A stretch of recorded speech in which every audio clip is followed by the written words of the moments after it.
Hoje, então, nós estamos na aula 23, é a primeira passagem da escola, tá? É a passagem para o grau de aprendiz. Então, a gente vai relembrar algumas coisas que a gente tem visto. Primeiro, passar esse quadro aqui, eu passei no comecinho da aula inaugural, algumas pessoas não estavam aqui, tá? De vez em quando a gente vai passando para a gente ver a evolução da escola, tá? Então, aqui a escola são 118 aulas, são 3 anos, né? Ao final, vocês serão convidados a serem discípulos. Aquele que quiser, a gente tem lá, faz a passagem para discípulo, que são várias casas aí em outra cidade, né? Que não é bem legal, sabe? E tem o exame espiritual final, depois tem essa passagem, tá? Então, a gente estava aqui, ó. Até o momento, vocês eram aspirantes e hoje vocês passam a ser aprendizes. Quer queiram ou não, vocês hoje são aprendizes do Evangelho, tá? Então, esse daqui é o primeiro marco da escola, o primeiro marco importante. Depois a gente vai ter aqui para passagem para servidor, depois no final a passagem para discípulo, tá? Na aula que vem a gente vai implantar as cadernetas, tá? E aí agora vocês começam a participar mais da escola, tá? Então, relembrando o que a gente já viu, né, no início, a gente tem aqui essa base aqui, são simpatizantes da doutrina espírita, pessoas que eles vêm até a casa espírita, então tem a presença aqui, vêm para ouvir o Evangelho, vêm para conhecer, então vocês veem que a base é bem larga, bastante gente, né? Aí depois tem aqueles que vêm na qualidade de assistir, tá?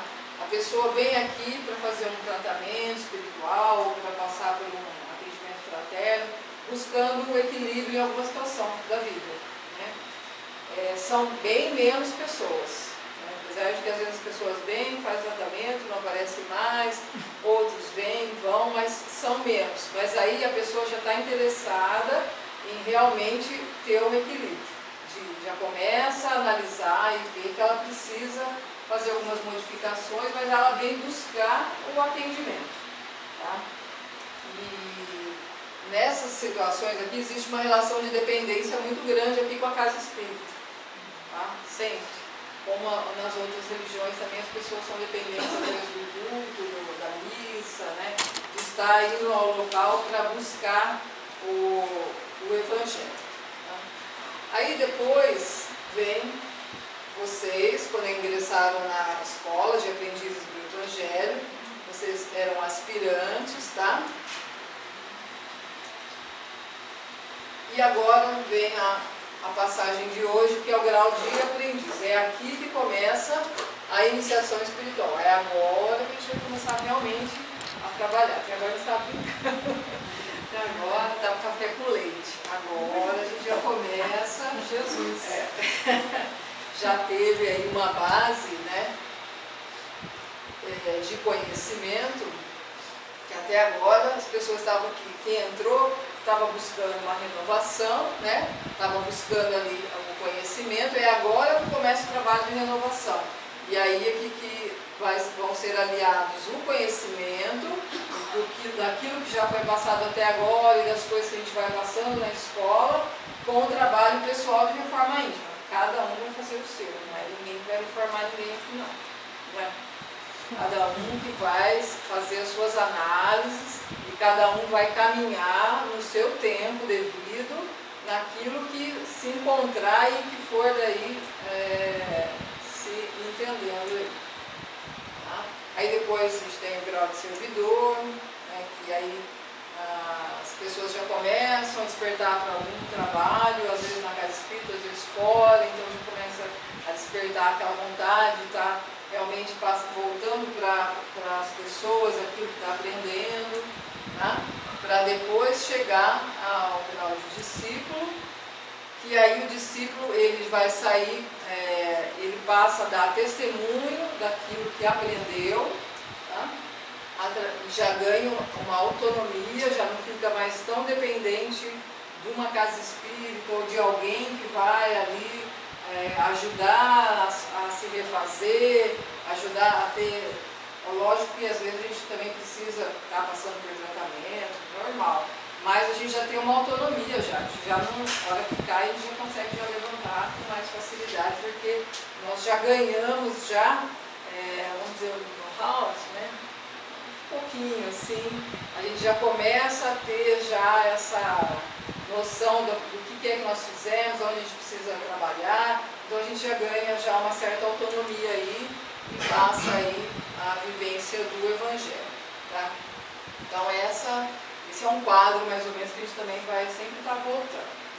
Bom, no começo eu falei também que sobre a casa espiritual, não sei se vocês se lembram, algumas pessoas que não estavam aqui, em cima da Federação Espírita do Estado de São Paulo tem uma casa espiritual, onde existem vários departamentos. Um desses departamentos é da Escola de Aprendizes do Evangelho. Então, cada vez que um aluno se matricula na escola, recebe uma ficha, né? E aí uma equipe espiritual passa a acompanhar a cada um de vocês, né? Entra em contato lá com os mentores, com os guias espirituais, ali tem uma conversa, né? Para ver como é que está, o que precisa, porque a gente, quando vem para cá, nós vimos aí, né, toda aquela caminhada no deserto, isso representa a nossa evolução. Então nós viemos aqui para aprender, todos nós, cada um aí naquilo que necessita. Então não adianta olhar para o outro, achar que a nossa vida é mais difícil, do outro é mais fácil, porque cada um está num momento de vida e cada um está fazendo o seu caminho e vivendo as experiências que precisa para aprender, para adquirir virtudes. Tá? Então, na escola, o que acontece? A gente tem uma ajuda a mais aí. Além dos nossos mentores individuais, que a gente não acredita que tem, eu demorei muito para acreditar que eu tinha um mentor, que alguém me auxiliava. A gente sabe que tem, fala que acredita, mas na verdade é difícil acreditar porque a gente não vê, não é? A gente está sempre acreditando meio sozinho.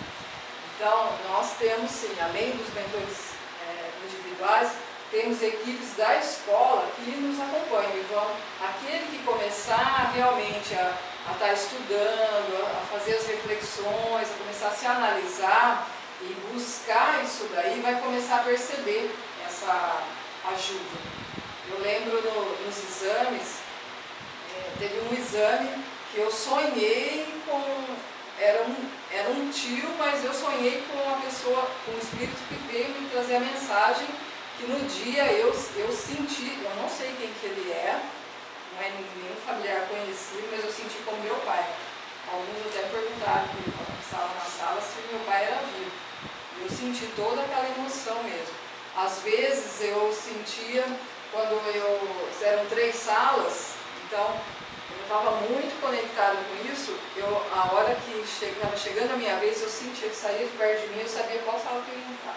Eu já estava mais ali, conectada com a escola, com tudo aquilo. Então, assim, cada um, se vocês quiserem realmente, vocês vão começar a ter as suas percepções. Vocês querem falar alguma coisa, assim, desses exames, que se lembram? É muito legal. O primeiro eu lembro que eu fiquei muito ansiosa, tudo tal, e achando, né, que, nossa, que legal, ali um mentor, então algum familiar, tomei um puxão de orelha, é bem legal. Mas foi bom, porque é uma coisa assim que chama a gente para a realidade, né? Nem sempre a gente vai ouvir só coisas boas, tem hora que a gente precisa de fato ouvir que a gente precisa ter algumas mudanças. Já os outros exames já foram diferentes, mas é uma experiência única, né? Cada um é bem diferente um do outro.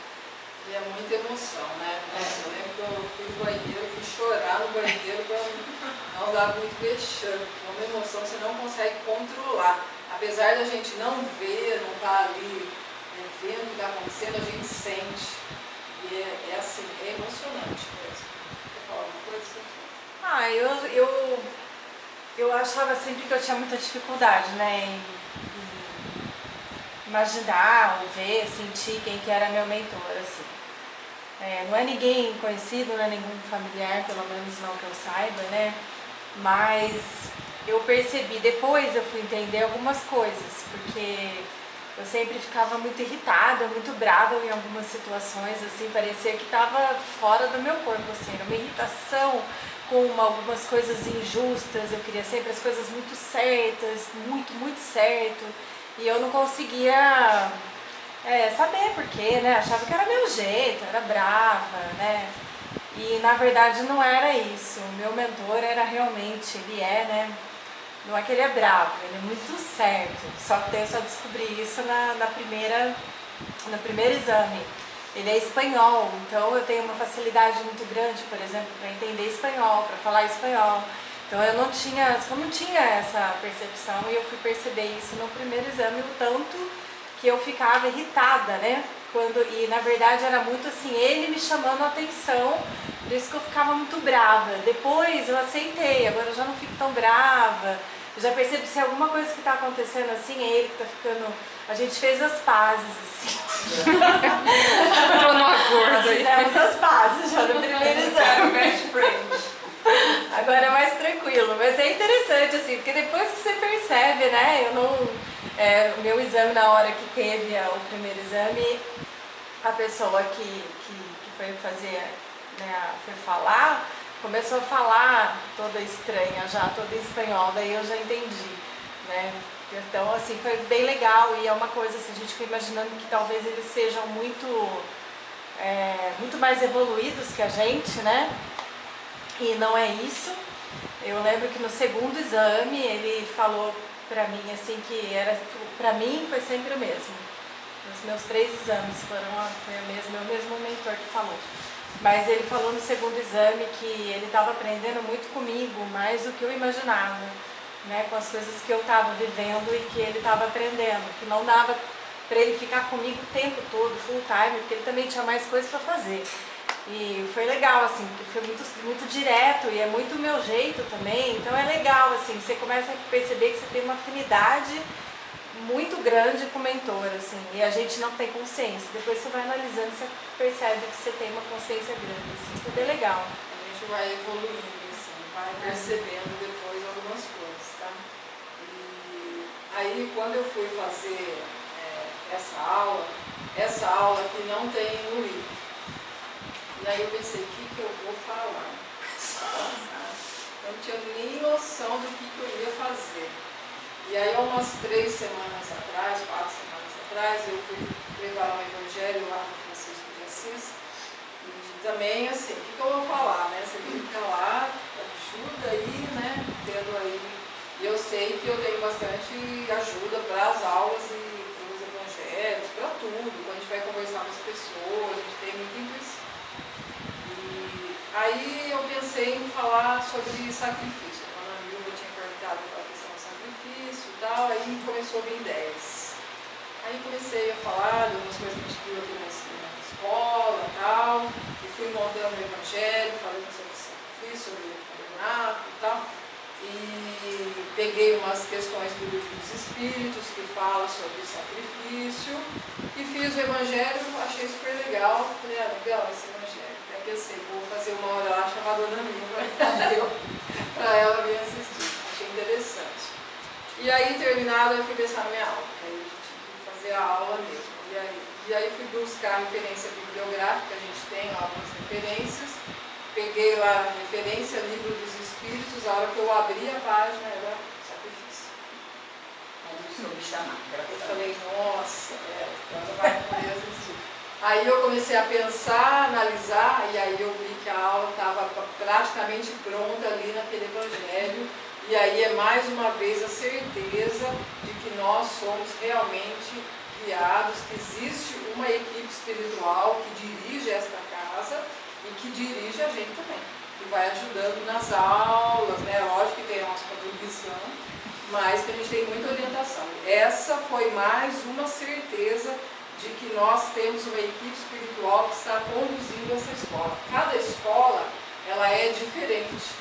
A gente olha assim, a minha escola é completamente diferente dessa escola. É o mesmo conteúdo, tudo, mas a linha de raciocínio, assim, eu vejo muito diferente. Quando eu comecei a fazer as aulas, eu comecei por um acaso, né, eu comecei a estudar o Velho Testamento, e aí eu comecei a ver que o conteúdo da escola está todo ali, ó. Existe realmente uma orientação, que esse conteúdo foi orientado espiritualmente, e é a mesma orientação que nós vimos recebendo aí desde, né, da antiguidade. Tá? E no início também das aulas, uma pessoa que passou por aqui falou que a nossa escola ela é dirigida, assim, ela é orientada diretamente por Maria Madalena. Eu achei tão legal, porque realmente, às vezes a gente questiona, mas nós sentimos realmente que existe mesmo, e tem, como é uma escola de reforma íntima, que busca a transformação. Maria Madalena foi o maior exemplo de transformação, e a gente sabia que ela está aqui conduzindo, né, a escola, a gente ficou assim, super feliz, né, com essa condução. Então eu vejo que essa escola assim, ela tem um potencial muito grande com vocês, tá? Porque a escola ela é muito moldada também pelas pessoas que estão ali, não é a gente que monta, tá? Então eu vejo que vocês têm assim, um potencial grande de entendimento realmente. Então vamos, para começar, então nós vamos só relembrar um pouquinho sobre o tabernáculo. Né? O tabernáculo, se vocês se lembram, aqui ó, o tabernáculo ele tinha uma tenda, né? Aqui é o pátio, onde eram feitos os sacrifícios, e tinha aquela pia, onde o sacerdote iniciava o trabalho ali, lavando as mãos para começar o trabalho. Tá? Nesse segundo nível, vamos falar assim, aqui é o local santo, é isso daqui, ó. No local santo é onde entrava só o sacerdote, tá? Onde tinha o candelabro, a mesa de pães, os incensos, tá? Era aqui que o sacerdote fazia o trabalho ali de purificação, relacionado aos sacrifícios que eram feitos ali, pedindo o perdão dos pecados ali para as pessoas. E aqui é o Santo dos Santos. Tá? Aqui só entrava o sumo sacerdote, mas ninguém. Entrava uma vez por ano numa festa que se chama Yom Kippur, que era uma festa judaica. E aqui é que fica a Arca da Aliança, e que dentro dela ficavam as leis de Moisés, que eram as leis de Deus, as tábuas de Moisés, né, na verdade. Né? As tábuas de Moisés, onde tem as leis de Deus. Tá?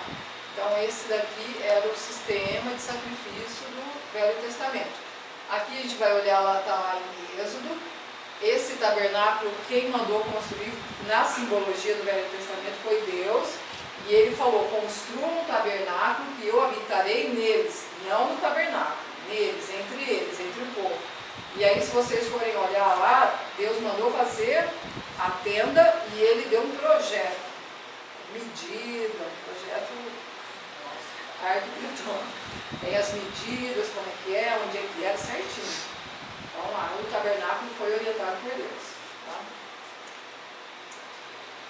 Bom, aí lá em Crônicas tem uma passagem que quando o rei Davi, se vocês não sabem, Davi era pastor, se tornou rei, rei de Israel.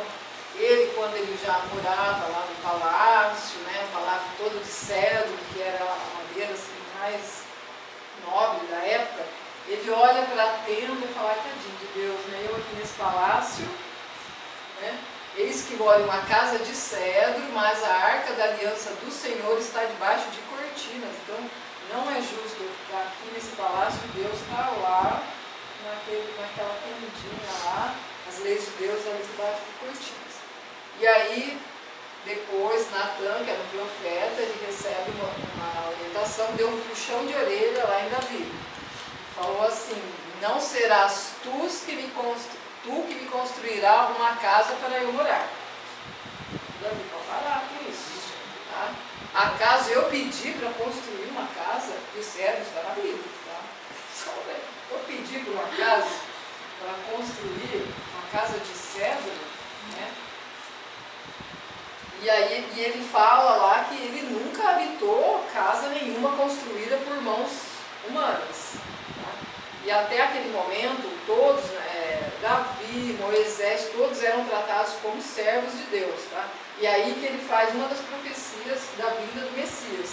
Ele fala que da descendência de Davi viria um filho, aí já não é mais servo, é filho. Quando a gente pensa em filho, quem que é mais parecido com o pai, o servo ou o filho? Daí a gente já começa a ver já começa a captar ali uma mensagem, algumas mensagens. Em que Deus, então, da descendência de Levi viria um filho, em que Deus construiria uma casa para ele e ele construiria uma casa para Deus. Eu serei para ele um pai e ele será para mim um filho. Então Deus fala que Jesus, e por isso que muitas vezes na Bíblia se fala que é o Filho de Deus. Tá? Então, pela primeira, e por isso que fala que é o Filho único, que a gente pensa assim, mas eu não sou filho de Deus, como é que Jesus é Filho único, né? Mas aí já tem uma simbologia maior, né? Ele é o Filho realmente a semelhança de Deus, quem que é? Eu ou Jesus, né? Jesus. Quem se parece mais com Deus, né? Então Jesus aí, o Filho de Deus. Bom, e aí, Davi seguiu as ordens de Deus, né? Não, né? Davi construiu o templo. Deu atenção lá para Natan, para aquilo que tinha falado, e aí começou a construir o templo, derrubar o templo, construir o templo, e foi toda aquela situação que a gente viu, que depois nós vimos lá, que aquele sacrifício, aquele comércio, né? E aí foi desvirtuando o tabernáculo, que era o que Deus construiu o tabernáculo, não o templo. Bom, então para a gente só pensar um pouquinho o que é o sacrifício. O sacrifício era feito para lembrar ao homem que tudo o que há no mundo e em todos os mundos, esse conceito aqui não é da doutrina espírita, tá? É um conceito judaico. Então, eles que têm essa ideia. Que tudo que há no mundo e em todos os mundos pertence ao seu Criador. O homem levava sacrifícios ao templo para aprender a dedicar parte de suas posses a Deus. Então, acho que eles davam lá a parte que eles tinham e eles ofereciam a Deus. O sacrifício de animais também continha um significado místico. Era a forma de o homem dizer a Deus: foi a minha alma natural, o meu lado animal, não a minha alma divina, que fez com que eu me afastasse de ti. Este animal que estou sacrificando simboliza o meu desejo de me elevar espiritualmente, de sacrificar os meus desejos e impulsos naturais que me levaram a pecar. Então eles faziam um sacrifício, né, aquele que eu já falei um dia, eles sacrificavam um animal, né, derramavam sangue, queimavam, aí esse sangue subia, né, na simbologia, a fumaça subia até Deus, e aí os homens eles eram perdoados dos seus pecados, aí eles voltavam novamente a Deus. Era assim que eles faziam, né, era esse que era o processo ali de voltar a Deus e pedir perdão pelos pecados. Esse sistema, a gente tem que pensar que era lá do Velho Testamento, de um povo mais primitivo, que estava ainda incorporando a ideia de um Deus único, uma ideia de um Deus imaterial, que era muito difícil para eles. Pensar num Deus que não tivesse forma nenhuma. Lembrando que naquela época os deuses eram animais, tinham várias simbologias lá de Deus. Aí apresentar um Deus que não tinha nenhuma imagem era realmente mais difícil. Tá? Bom, e aí? Nesse sistema, quem é que se sacrificava? Não. Quem que sacrificava?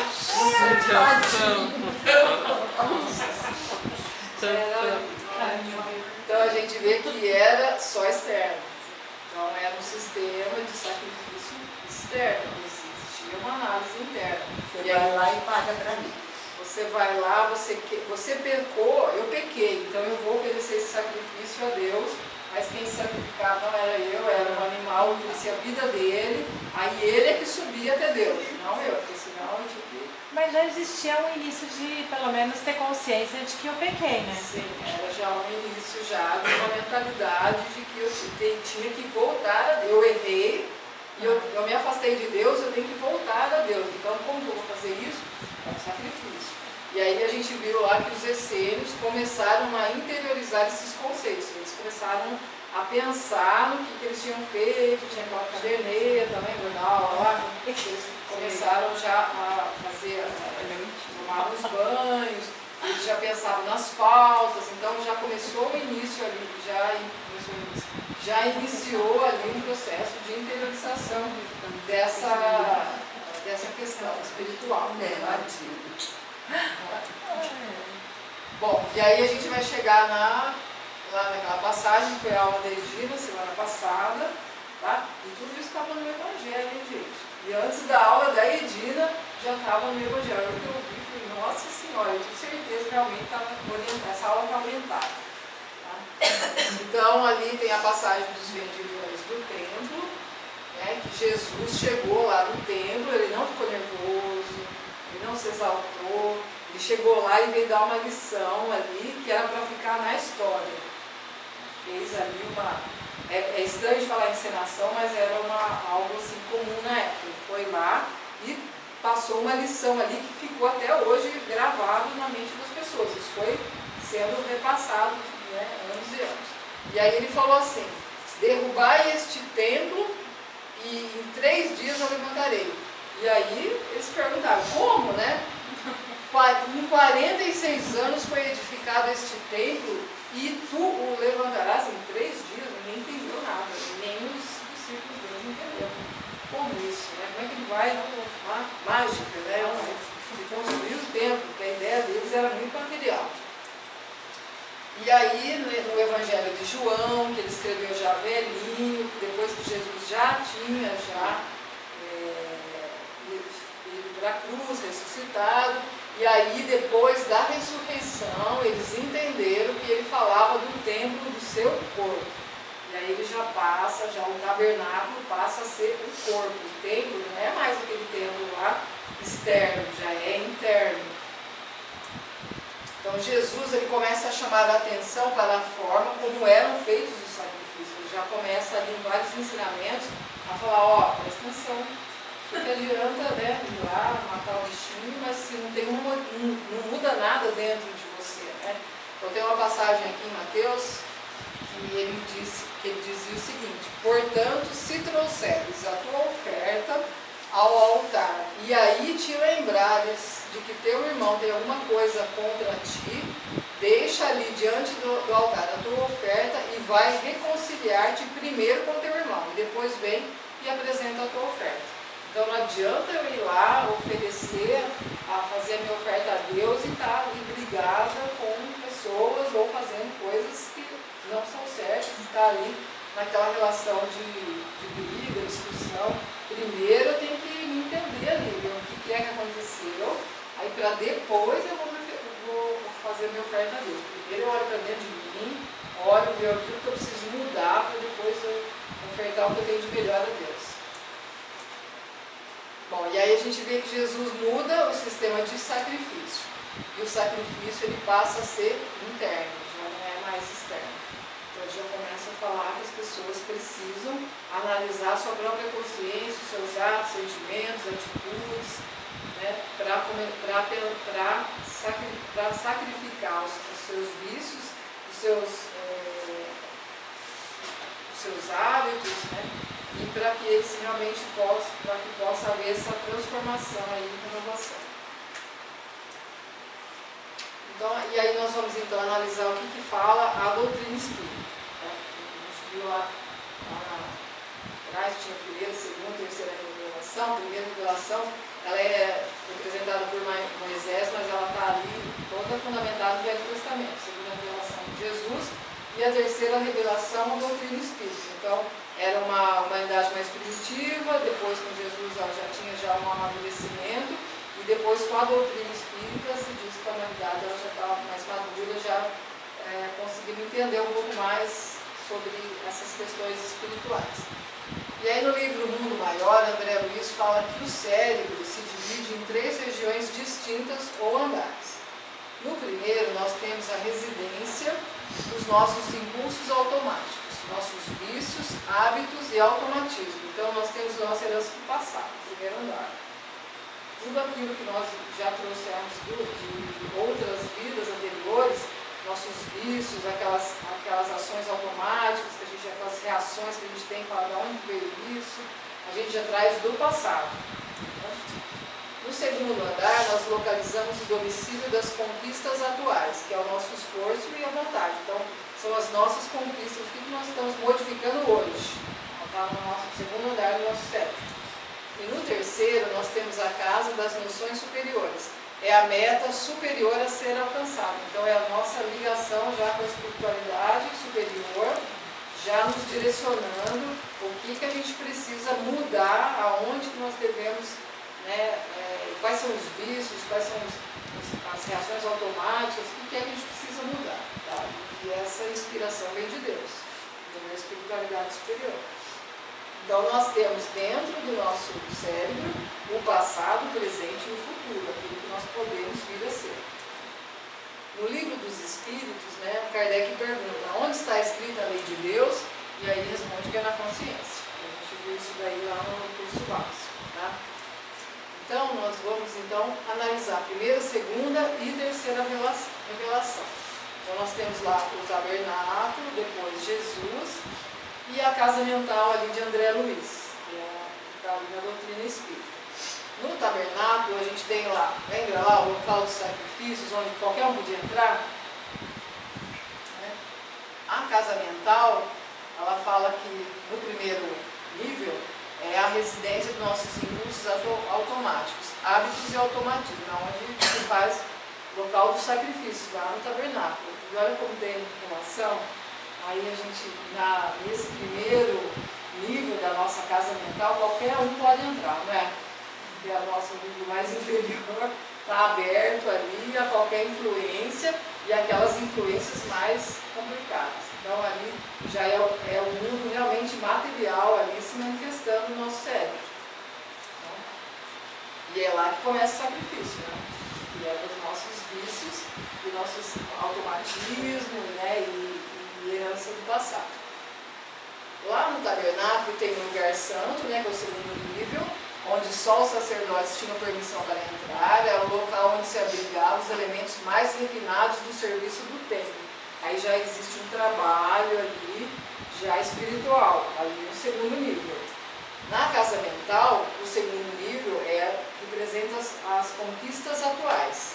É o nosso esforço e vontade, local onde se abrigavam os elementos mais, que corresponde ao local onde se abrigavam os elementos mais refinados do templo, Então exige ali um sacerdócio, exige uma análise espiritual da nossa própria espiritualidade e um trabalho que a gente faz ali, nesse segundo nível, É aí que a gente vai trabalhar as heranças do passado, é aqui que a gente vai começar a ter uma ligação maior com aquilo que é santo, que é divino, para a gente poder se modificar.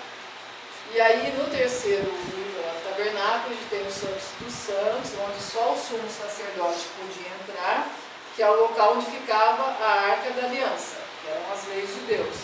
E na nossa casa mental a gente tem o terceiro andar, que é a noção, casa das noções superiores, é a meta superior a ser alcançada, onde estão localizadas as leis de Deus.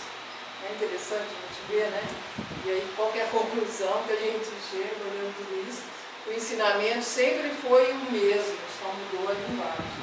Então ali, quando se falava do tabernáculo, quando Deus falou, olha, construa um tabernáculo, ele estava mostrando ali a nossa casa mental. Só que como a humanidade primitiva ainda não tinha conhecimento, não tinha como falar em cérebro, nada disso. Então era algo muito material, algo assim muito palpável, E agora hoje a gente consegue já fazer essa relação. Se a Arca de Noé fala a mesma coisa, Se a gente for fazer o estudo do Velho Testamento, a gente vai ver, vou passar depois no livro, que chama Estudando a Gênesis, que é do Haroldo Dutra, Ele é bem fininho assim, sabe?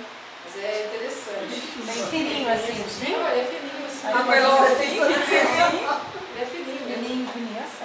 Ele é muito interessante, é um guia assim, para estudar o Velho Testamento. Ele fala que o Velho Testamento ele tem algumas linhas mestras. E que se a gente for analisar, nós vamos ver essas em várias passagens do Velho Testamento. Tá? Mas é difícil já o segundo, Como? Ah, sim, mas se a gente começa a estudar o primeiro, a gente começa a entender melhor o segundo. Porque não é como se entender o segundo sem pensar, né, Jean? Né, Bruno? A gente tem que voltar para o Velho Testamento o tempo todo, porque tem muitas passagens que Jesus fala que não entende nada, mas ele está fazendo referência. Então a gente tem que estudar, né? Não tem como. Bom, e aí a espiritualidade, segundo a espiritualidade superior, o egoísmo é a raiz de todos os vícios, tá? Lá no livro dos Espíritos. Tá? Na questão 913, no livro dos Espíritos, diz assim: por mais que lhes deis combate aos vícios, não chegareis a extirpá-los enquanto não atacardes o mal pela raiz, enquanto não houverdes destruído a causa. Tendam, pois, todos os esforços para esse efeito, porquanto aí é que está a verdadeira chaga da sociedade. Então a gente tem que estar ali fazendo uma análise profunda para a gente começar a pensar em tudo que a gente precisa de identificar. A gente não vê os nossos vícios, a gente vê muito superficialmente. Mas para fazer uma análise mais profunda, a gente tem que realmente começar a lutar bastante ali. Então, os nossos vícios e paixões negativas, elas se originam do egoísmo. Pode olhar qualquer coisa que a gente que tiver de inferior na gente, a gente vai identificar ali uma atitude egoísta nossa. Eles produzem dores e misérias. É do mais alto interesse das criaturas destruir em si mesmo. Então, o egoísmo, ele é a raiz de todos os vícios e paixões e a gente sofre com essas atitudes nossas. Sempre. Não tem como. Pode analisar qualquer situação em que a gente sofreu, a gente vai identificar algum vício que a gente tem. E quando eu falo em vício, não é só vício físico, não. São vícios mentais, vícios bebida, cigarro, comida, falar mal, pensamento negativo, tem vários vícios. Nós temos vários vícios, todos nós. Esse salva disso por enquanto. Então a gente vai analisar, se a gente for fazer uma análise profunda, a gente vai identificar isso daí. Aí na 918, por que indício se pode reconhecer em um homem o progresso real que lhe levará o espírito na hierarquia espírita? O espírito prova sua elevação quando todos os atos de sua vida corporal representam a prática da lei de Deus e quando antecipadamente compreende a vida espiritual. Então é importante a gente estar estudando e aprendendo, tá? Então, o homem de bem é aquele que pratica a lei de justiça, amor e caridade na sua maior pureza. Então, se interrogar a própria consciência sobre os autos que praticou, perguntar se não transgrediu a lei, se não fez mal, se fez todo o bem que poderia fazer, tá? Se ninguém tem motivos para se queixar da gente. Enfim, fazer aos outros que a gente quer que façam a nós mesmos. Né? E qual que é o meio mais prático e eficaz, mais eficaz que tem um homem de se melhorar nesta vida e de resistir à atração do mal? Um sábio da antiguidade falou disso: conhece-te a ti mesmo. E é assim que a gente vai fazer o exercício com a caderneta, começar a nos conhecermos, porque a gente começa a identificar o que a gente precisa mudar, porque a gente às vezes não sabe o que a gente precisa mudar. E aí o meio mais eficiente de combater o predomínio da natureza material consiste em praticar a abnegação. A sublimidade da virtude está no sacrifício do interesse pessoal, pelo bem do próximo, sem pensamento oculto. Então a abnegação nada mais é do que um sacrifício voluntário dos próprios desejos e posições em nome de um imperativo ético. E aí a gente entra no nosso sacrifício que a gente vai fazer com relação aos nossos vícios, atitudes mentais que a gente está acostumado. Tá? tá? É o sacrifício do interesse pessoal. E aí, só para lembrar, quando eu falei sobre a carne, que eu procurei, não achei lugar nenhum que fala que não deva comer a carne, não tem mesmo. Nada que fala, não é para comer carne. Mas hoje eu comecei, o que mudou? Mudou meu sentimento. Então eu comecei um processo realmente de um sacrifício que eu gostava bastante de comer carne, não ainda como ainda algumas carnes, mas eu comecei nesse processo aí porque hoje eu tenho uma consciência que eu não tinha antes. Mas é um desejo meu, não é uma imposição. Só que isso eu acredito que vai acontecendo com as pessoas. Conforme vai mudando o entendimento. E aí a gente vai lá naquela aula lá, né, de Jesus, na aula acho que foi da Nilva, né, que Jesus escolhe os discípulos, tá? Quem que eram os discípulos? Eram pessoas simples, com vícios e defeitos, assim como nós. Tem aquela passagem lá que Jesus chega lá na Pedro que está lá pescando, né, ele vem, fala, né, vem ser pescador de almas. Então ele chama cada um, ele vai atrás de cada discípulo e ele chama a cada um deles, para que esteja com ele. E aí no final a gente tem a possibilidade de ingressar na fraternidade dos discípulos de Jesus, que a gente pode se tornar discípulo, se for da vontade de vocês. Tá? Então hoje vocês que estão sendo chamados por Cristo. Então quando a Edina falou, vocês são discípulos? Ainda não. Mas vocês estão sendo chamados. Hoje o chamado está aqui, ó, vem, né? Chamando aqui, ó, né? Aquela música lá, a gente tem toda, né, uma simbologia grande aqui. E o primeiro grau é o de aprendiz, que vocês estão iniciando agora. Tá? E assim como os apóstolos caminharam por 3 anos com o Mestre, nós estaremos caminhando com ele por 3 anos. Antes de nos tornarmos verdadeiramente seus discípulos. E olha que relação interessante, né? Eu nunca tinha pensado nisso. Os apóstolos ficaram 3 anos com Jesus para depois sair pelo mundo pregando a boa nova. E na escola de aprendiz nós ficamos 3 anos com Jesus, porque nós estamos aqui com ele, nesses 3 anos. Para depois, aqueles que quiserem, né, a gente viu lá que eram mais de 500, né? E depois ficaram apenas 12 apóstolos, né? 12 apóstolos que realmente quiseram, né, serem realmente discípulos de Jesus e estar fazendo aquele trabalho. Então na vida não vale tanto o que temos, nem importa o que somos. Vale o que realizamos com aquilo que possuímos e acima de tudo importa o que fazemos de nós. O Chico Xavier falou isso. Então, não adianta eu olhar para o outro e ver que a vida do outro é mais fácil que a minha. Não adianta eu olhar para o outro e achar que o outro é mais evoluído do que eu. Né? Não adianta eu ficar vendo assim e olhando assim, até quando será que eu vou conseguir alguma coisa?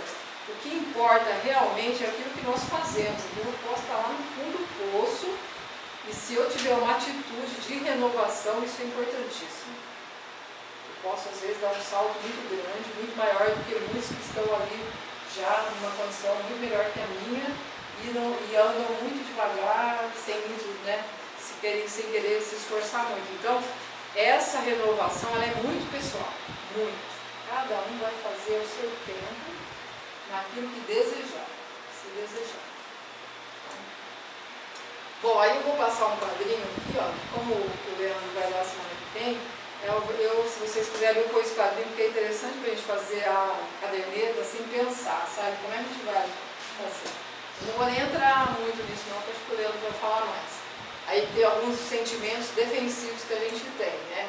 Que ali a gente pode ver lá o instinto, o egocentrismo, que é mais um homem primitivo, ciúme e egoísmo, está lá relacionado aos homens da caverna, vaidade e orgulho, já foi mais relacionado com o homem tribal, inveja e juízo, que é do homem cosmopolita. Então, tem alguns comportamentos que nós temos, todos esses comportamentos aí. Tá? E aí, nós temos alguns sentimentos que nós temos. E aí, ligado a esses sentimentos, a gente tem algumas atitudes que a gente automaticamente automaticamente às vezes faz e nem percebe. E a gente nem, às vezes, não identifica a qual sentimento está ligado. E é interessante a gente ter esse quadrinho, porque a gente começa a pensar na hora que esse acompanhamento, tá? E aí a gente tem ali o que a gente precisa construir, que são as nossas propostas, né? Então, assim, se eu sou uma pessoa muito instintiva, né, de repente eu tenho um comportamento defensivo, né, feroz, agressivo. E aí que eu preciso treinar no circuito. Vai acontecer coisa na minha vida para que eu não seja tão feroz assim, eu comece a ser um pouquinho mais mansa. Tá? E aí tem todas essas questões aí que a gente, né, vai analisando aí, relacionado a cada comportamento. Bom, e para fazer essa aula aí, eu usei basicamente o Livro dos Espíritos, a Bíblia, né, Guia do Aprendiz, que eu vou passar depois para vocês, tá? Se vocês quiserem estar lendo, é pequeno mesmo. Tá? Já passando, e aí quem quiser encomendar, encomenda, Não é o nosso amarelinho. Não, é pequenininho. É Não. É pequenininho. Tá? Não, pois é que eu estou falando, não é o nosso. Não, não é o grande, é. Agora, deixa eu ser bem, como eu disse, aquela quadrinho, você vai. A gente vamos passar. Eu vou esperar só a aula do Leandro para ver se ele vai passar, se ele vai adentrar um pouco mais, mas eu passo porque é interessante, é mais fácil para a gente estar fazendo a caderneta mais, assim, bem direcionado mesmo para a proposta dela. Tá? E agora, você falando aí, o chamado, né? E eu pensando aqui, você olha aí para a classe, então, como interessante, cada um está numa fase da vida. Eu estou lá nos artigos, né? O tempo, a gente ninguém sabe, né? Mas olhando a lei né? Natural. Eu sou a primeira aí. Ele vai saber, né? Eu acho que tem eternidade. Não, eu não tenho tempo agora. Mas todo mundo tem tempo. Porque, como eu falei, às vezes o maior exemplo que a gente vai estudar bastante é assim, Paulo. Paulo era assassino. Sim. E em uma encarnação ele fez uma transformação assim, né? O Haroldo até fala de seu Honório lá, que era um dirigente, ele era presidente da Febre Mineira, não me lembro. Ele falava que o seu Honório falava assim, uma vez ele ficou muito impressionado com o Gregório, que ele estava lá há milênios, lá nas trevas, que não saía do lugar e tal. E ele ficou muito impressionado, falou, nossa, tanto tempo, há milhares de anos, ele não sai de lá, né? Aí o senhor Honório falou para ele assim, olha, esse espírito é assim, está lá embaixo, né? Lá no fundão mesmo. Mas a hora que ele resolver andar, ele vai passar a gente a 200 km por hora. Foi o que Paulo fez. Passou todo mundo assim, a 200 km por hora. Então, o que é a vida? O que isso representa? A idade, o tempo de vida? É muito relativo. Então pode ser que a senhora faça uma grande transformação agora, nesse tempo, e outros que estão aqui já novinhos não façam, vão viver uma vida inteira e às vezes não conseguem transformar, vai às vezes transformar lá no final da vida, ou então em outra vida. É muito relativo. Então a senhora fique feliz, porque a senhora a senhora está dentro, hein? Está dentro. Nunca é tarde para começar. Tá dentro, Mas assim, a senhora citou uma coisa, né? Tem assim, uma classe com muitos jovens. E assim, eu fico muito feliz de ter jovens também. Porque num tempo de hoje é difícil, né? Trazer a juventude para esse despertamento aí. Muito. Eu que tenho jovens assim, na idade desses aqui, né? Na faculdade, né? Aí na luta, eles não querem nada com nada. Eu acho que a diferença é assim, eles podem fazer muita coisa, né? Tem muito tempo para fazer muita coisa, se quiserem. Isso é interessante, né? aquela música, que é o chamado aí de Jesus. Vocês vão olhar, cada um vai refletir na letra e vai pensar. Vocês vão ter a orientação dos seus mentores, eles vão despertar em vocês algumas ideias, tá? E agora, depois de ouvir tudo isso que nós ouvimos, vocês vão ouvir de novo essa letra e olha, vai até Estou apaixonada por essa música. vocês vão despertar ali algumas sensações, tá?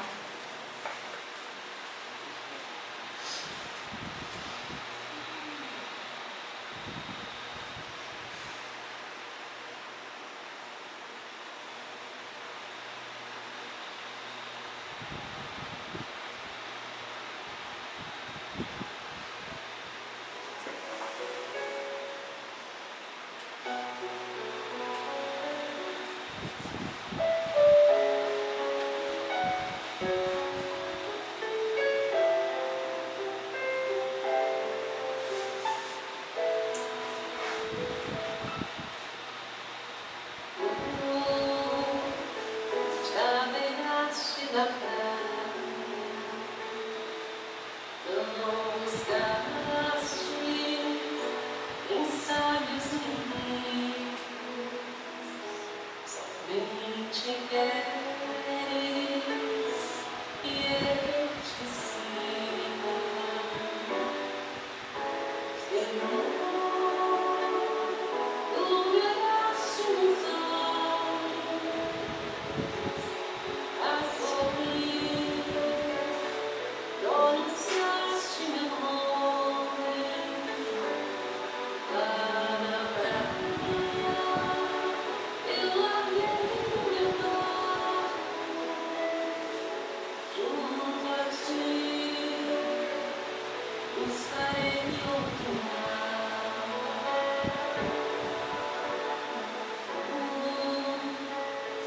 Sabes o que me vale? Eu não tenho nem ouro nem espada, somente redes no meu trabalho.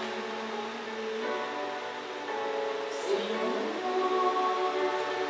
tu me olhaste nos olhos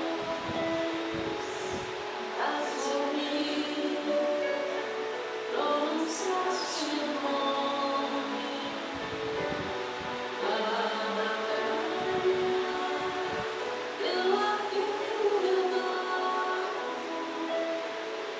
junto a ti, buscarei outro mar.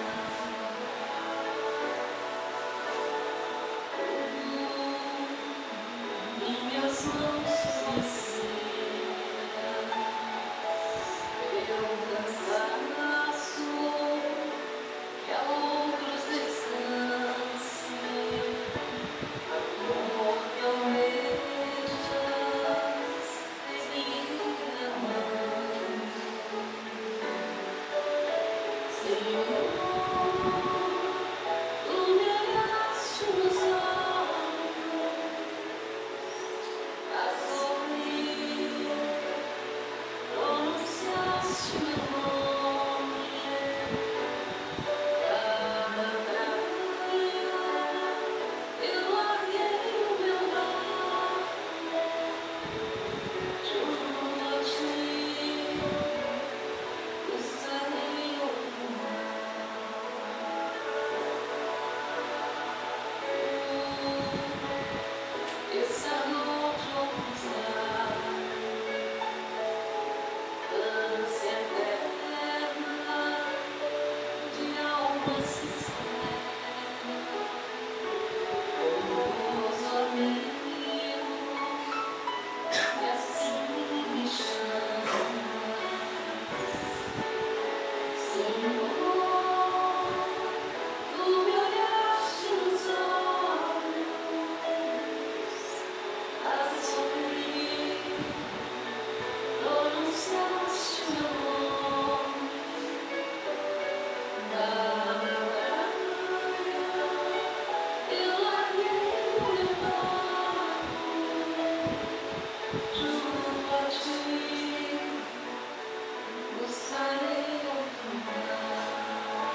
Mãe, deixa eu falar uma coisinha, uma vivência minha. Há algum tempinho aí atrás, não muito tempo, eu fui em Fátima. E lá tem a primeira igreja que foi construída atrás daquela. Foi construída uma maior até, mas lá tem um crucifixo bem grande, que tem um Cristo lá na cruz, mas ele não é, e a gente sabe que Jesus não era esse Jesus que se nos apresentam, mas aquele homem de um cabelo tudo espetado, assim, aquele cabelo assim, engraçado, não era bonito, não é bonito, mas com a tez bem escura, assim, e ele não é igual a esse Cristo que a gente vê aqui em cima, ele está te olhando assim, ó, sabe? E eu estava num grupo, logicamente, e todo mundo foi embora, nós estávamos em 18.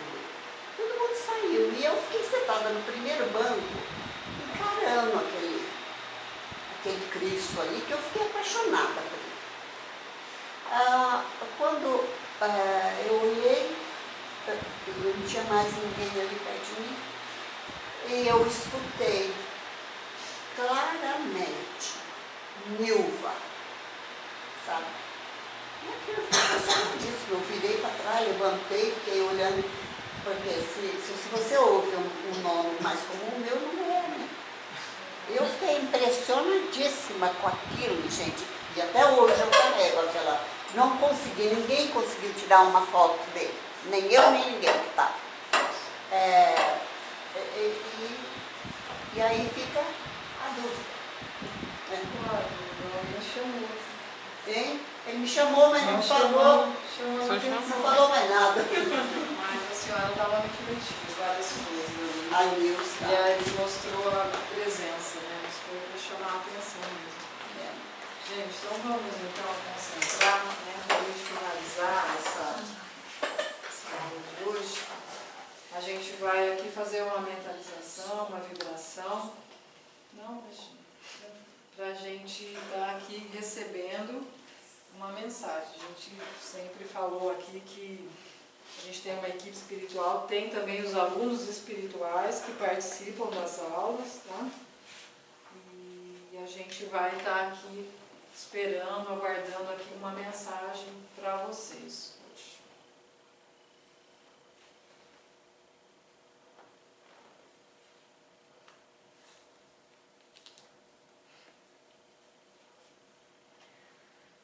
Boa noite, meus queridos irmãos. É com uma imensa alegria e uma grande emoção que hoje estamos aqui presenciando mais essa etapa na evolução de cada um de vocês. Aqui hoje estão presentes todos os professores que acompanharão vocês nessa jornada, com o objetivo de conhecer-lhes melhor e auxiliar da melhor forma possível para que cada um alcance os objetivos que almeja. Como nosso mestre nos ensinou, devemos sempre buscar a perfeição. Mesmo acreditando que algumas vezes não seremos capazes de tais feitos,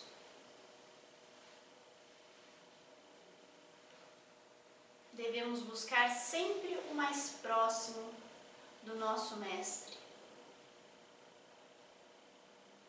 Pois qual seria o mérito de alcançar um pequeno degrau se desejamos pouco, se desejamos aquilo que sabemos que somos capazes de alcançar?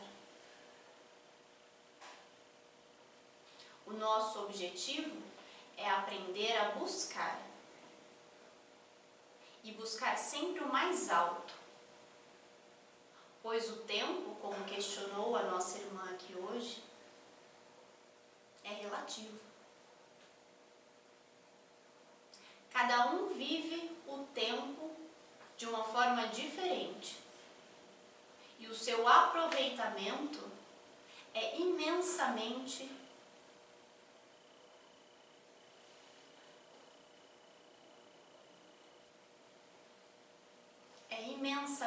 utilizado da forma que melhor lhe cabe.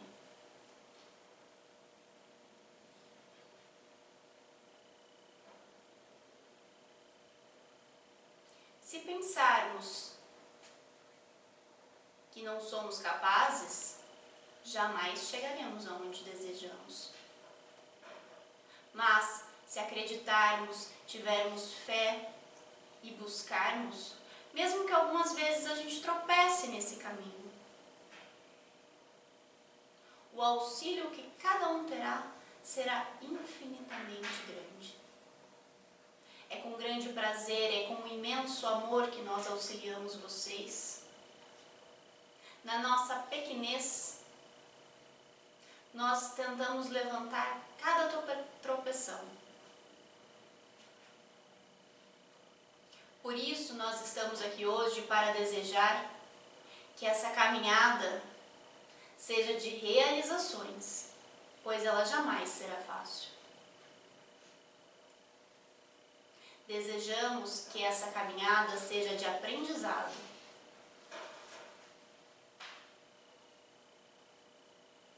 Pois o nosso objetivo aqui é crescer junto a vocês.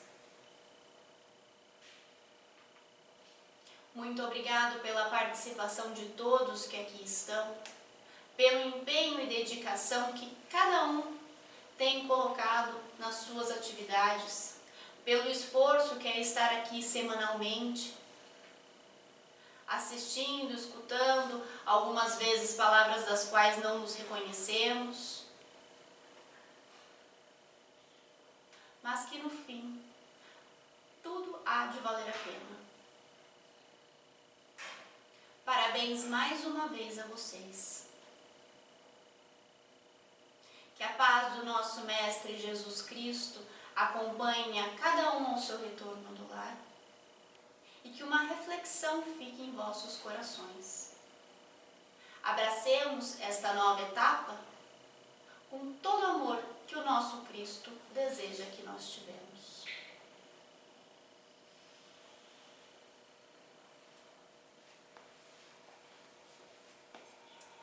Que assim seja.